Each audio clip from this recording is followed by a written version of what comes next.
Welcome to MojoPlays, and today we're looking at games that got off to a rocky start before finding their footing and earning back fans. It took centuries to build.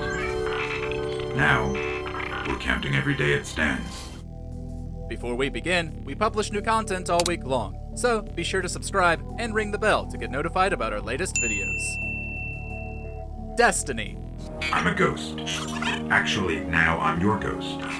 And you, well, you've been dead a long time. There was a lot of hype behind Destiny. It was Bungie's first game after saying goodbye to Halo, and it promised a huge shared world for FPS players. While it was fun to play, that experience didn't last very long.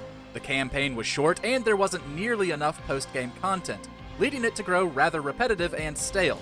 Plus, remember the original Ghost voice actor Peter Dinklage? Not great. Thankfully, Bungie built Destiny with long-term support in mind. Not only did it receive numerous story expansions and new modes, but also fixes and updates to gameplay over its lifespan. More probably should have been included at launch, but at least the developer built it up to a significantly better state before preparing for Destiny 2. You and I know how this ends. Fallout 76. Stay fed, stay hydrated. Very important.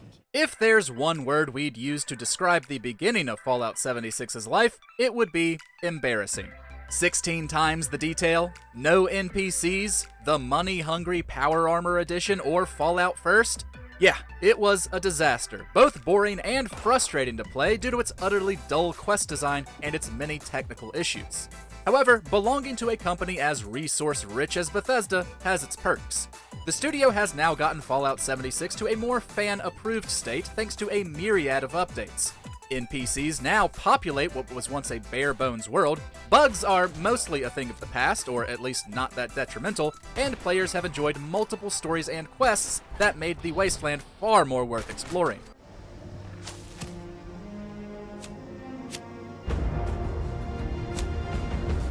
Sea of Thieves.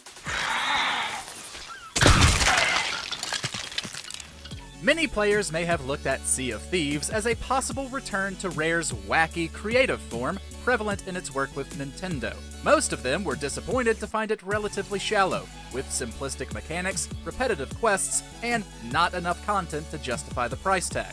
However, free can fix just about anything.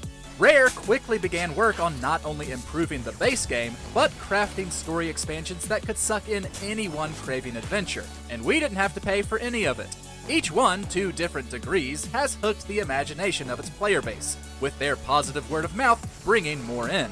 These days, it is one of the biggest success stories on Xbox. So, we meet again. The legend begins right here on Melee Island. Your once-in-a-lifetime chance to hear all the seafaring adventures of the mighty pirate Guybrush Threepwood. Tom Clancy's Rainbow Six Siege. Ubisoft's multiplayer tactical shooter may have gotten decent reviews on release, but like many other games, a lack of content led to low sales and a small, albeit passionate, player base. What saved it from falling into obscurity was Ubisoft going the games as a service route. Mechanics were honed to perfection, while improvements to matchmaking and bugs made it much more enjoyable. More importantly, Ubisoft released a ton of updates and DLC, featuring new weapons, playable characters, and maps, all of which were positively received and led to its player count increasing dramatically. It became an esports giant and a beloved entry in its series, all due to how Ubisoft handled it post-launch. Star Wars Battlefront II.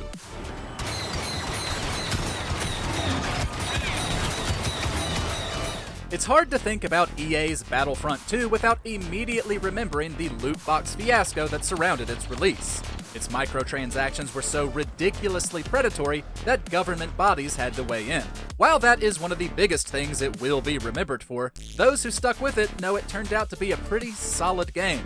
Gameplay had always been fun, and the significant scale back of microtransactions made that easier to enjoy. It added a plethora of iconic characters and locations over the years, as well as new modes, ships, and skins that tied in with whatever Star Wars movie or show was releasing. Just like the simulation. Diablo III. Let your true self be revealed. Diablo. Diablo is one of Blizzard's biggest franchises. Coupled with the fact that Diablo II is one of the best PC games ever released, excitement for its sequel was through the roof. When it comes to gameplay and level structure, the game undeniably delivered. It was just the unnecessary things tacked onto it that rubbed players the wrong way. A constant internet connection was required, even in single player, but Blizzard didn't have nearly enough servers set up to handle how many people bought it. This caused connection issues and a lot of unhappy players. There was also the auction house, where players could sell and buy any in-game items for real-world money, which was criticized for obvious reasons. Once the server issues were fixed and the auction house removed, Diablo III could be appreciated for everything it did great. How meddling, daughter, would you well to leave us be? Street Fighter V. Since Street Fighter IV had thrust the franchise back into the fighting game limelight, players expected another strong release in its sequel. Sadly, that wasn't what we got.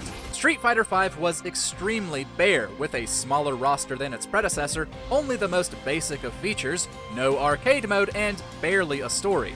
Even just trying to enjoy the online multiplayer upon release was a hassle due to broken servers that producer Yoshinori Ono had to apologize for. Granted, a story mode was planned and released a few months after launch, but it's weird it wasn't there to begin with. Capcom would fix its servers and release new modes and characters to make the game stronger. 2 years later, the Arcade Edition was released, which was praised for being everything the first version should have been.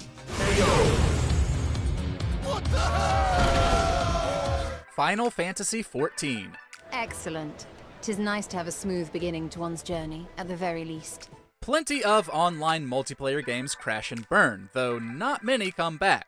Square Enix released an MMO installment for Final Fantasy in 2010, and it was an absolute nightmare. Among the many criticisms were its slew of bugs and messy user interface that simply made it unfun to play. Technically speaking, that version was never redeemed. Square Enix shut down its servers in 2012, but it then released a new version subtitled A Realm Reborn in 2013, and the difference was night and day. With a new creative team and engine, Square Enix took the failure to heart and produced an entry more than worthy of the name. From its gameplay to its story, everything about it was an improvement, a statement that has continued to be true for years through expansions. Thank you, my friends. We are ever grateful for your steadfast support. No Man's Sky.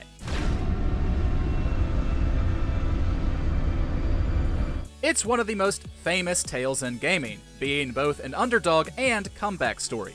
Indie developer Hello Games went big with No Man's Sky, and that got a lot of people's attention. Co-founder Sean Murray also promoted the hell out of it, so there was a significant level of hype behind it. When the game launched, it was met by a wave of disappointment due to many promised features being absent. Many understandably felt lied to. This could have easily been the sad, bitter end. Instead, Hello Games got to work. Ever since launch, the studio has worked tirelessly at making the game better. Update after update, players have been treated to free expansions and gameplay additions that have grown No Man's Sky past the point of what was promised. Cyberpunk 2077. You can drive. Now out! What are you doing?